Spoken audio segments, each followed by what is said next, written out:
بسم الله والصلاة والسلام على رسول الله. إخواني أخواتي، السلام عليكم ورحمة الله تعالى وبركاته. معكم الدكتور عياد عبد الحفيظ من مدينة عنابة من الجزائر. اليوم 25 من فيفري 2023.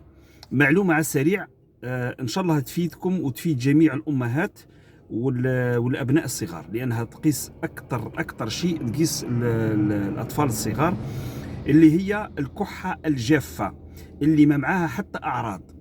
أي طفل صغير عنده كحة، سعال جاف يدوم عدة أيام ويكون متواصل على مدار، وخاصة يكون قوي جدا ويعني يكون متصاعد وفي الليل، هذا بدون وجود أعراض، يعني بدون حمى، بدون بلغم، بدون يعني أي شيء آخر، يعني كحة فقط.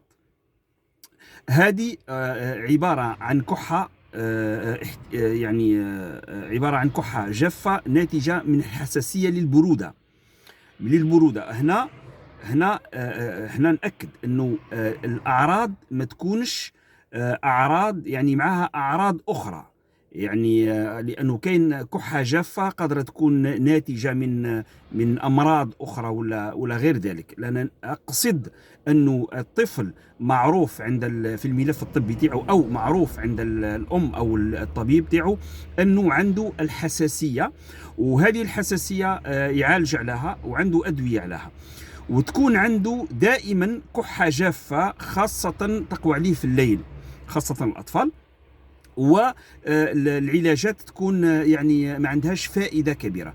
هنا نعطيكم نصيحة رائعة تقدر تعملوها مع أطفالكم، تقدر هذيك تعطي أكلها، يعني تعطي النتائج تاعها سريعا، اللي هي أنه تحكم يعني الطفل تدخلوا في حمام وتحطوا في حمام مائي ساخن إلى درجة يعني كبيرة نوعا ما، ولكن يكون فيها الجسم يتحملها الجسم، وتخلي ذلك الطفل يعني في الحمام المائي إلى غاية رقبته، وما تبلش الشعر، لا تبلل الشعر والرأس، ما تحطوش بالماء.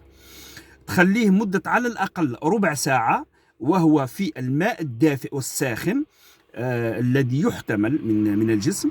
تخليه ربع ساعة، وبعد ذلك تنشفه مليح، ثم تلبسه لباس يكون ساخن، يعني دفيتيه على مدفأة، تلبسه هذاك اللباس. بإذن الله رب العالمين راح تحس وتجد النتائج يعني لحظية. يعني بمجرد انه يسخن الجسم تاعو ويسخن القفص الصدري تاعو، هذه الكحة ستتوقف تماما. تقدر تستعملوا هذه النصيحة، يعني ليلتين إلى 3 ليالي حتى تتنحى تلك البرودة وتزول تلك الكحة. هذه الكحة ناتجة من البرودة. أنا نعطيكم هذه النصيحة بالنسبة للأطفال اللي معروفين عندهم يعني مرض الحساسية من البرودة خاصة، وهذا معروفة عند العائلات. إذا شفتوا باللي هذه الطريقة ما نجحتش مع الطفل، هذا يعني أنه عنده مرض آخر لازم يشوف عليه الطبيب. إذن تقدروا تستعينوا بهذه الطريقة لتخفيف الكحة، وليس هذه الطريقة ليس أنه تستغني عن الذهاب إلى الطبيب. دمتم سالمين، والسلام عليكم ورحمة الله وبركاته.